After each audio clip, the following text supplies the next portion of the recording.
प्रभु यीशु मसीह के मधुर और मीठे नाम में आज दिनांक 28 नवंबर दिन मंगलवार को आप सब श्रोताओं का हम स्वागत करते हैं। आज के दिन के लिए जो वचन है लिया गया है प्रकाशित वाक्य पुस्तक उसका 12 अध्याय 7 पद। वचन कहता है, फिर स्वर्ग पर लड़ाई हुई, मिकाएल और उसके स्वर्गदूत अजगर से लड़ने को निकले और अजगर और उसके दूत उससे लड़े। प्रियो, शैतान जिसे स्वर्ग से बाहर धकेल दिया गया था, उसने आकाश के स्वर्गीय स्थानों पे अपना निवास स्थान बना लिया। बाइबल कहता है इफिसियों की पत्री उसके 6वें अध्याय के 12 पद में, क्योंकि हमारा यह मलयुद्ध लहू और मांस से नहीं परंतु प्रधानों और अधिकारियों से और इस संसार के अंधकार के हाकिमों से और उन दुष्टता की आत्मिक सेनाओं से है जो आकाश में है।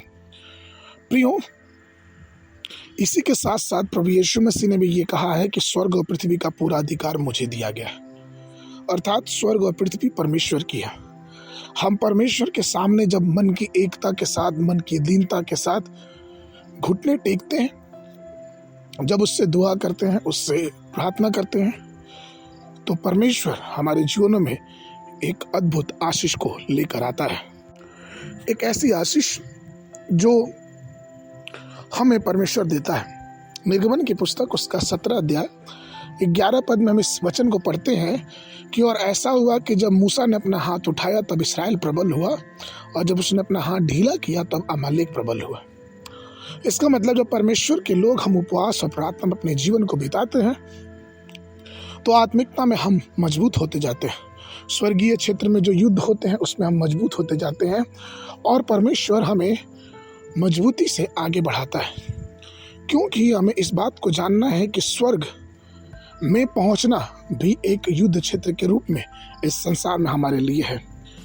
प्रियो, परमेश्वर हमारे लिए कई वादों को पूरा करता है और उन वादों को हमारे जीवन में पूरा करने के लिए हम जो उसको मानने वाले हैं, जानने वाले हैं, हमारे जीवन में एक महत्वपूर्ण बात होनी चाहिए और वो ये है कि हमें परमेश्वर से लगातार प्रार्थना करते रहना चाहिए। क्योंकि परमेश्वर का वचन 1 यूहन्ना 4:4 में हमें याद दिलाता है कि जो तुम में है वो संसार में उससे जो संसार में है महान है। क्योंकि परमेश्वर का वचन में बताता है कि हम जिस ईश्वर में विश्वास करते हैं वो उन सब शक्तियों से महान है, क्योंकि वो जिंदा है और वो सब चीज का करता है, उसी के द्वारा सब चीजें रची गई। प्रियो, हमें चाहिए कि हम परमेश्वर के प्रेम और अनुग्रह में बढ़ते जाएं, जिससे आने वाले समय में परमेश्वर की आशीष हमारे जीवनों में बरकरार रहे। आज के मनन के लिए 1 कुरिन्थियों की पत्री उसका 15 अध्याय 57 पद। परंतु परमेश्वर का धन्यवाद हो जो हमारे प्रभु यीशु मसीह के द्वारा हमें जय देता है। बाइबल अध्ययन के लिए सुबह के समय यहेजकेल की पुस्तक 33 और 34 अध्याय, शाम के समय 1 पतरस की पत्री उसका 5 अध्याय। परमेश्वर आप सबको आशीष देवे।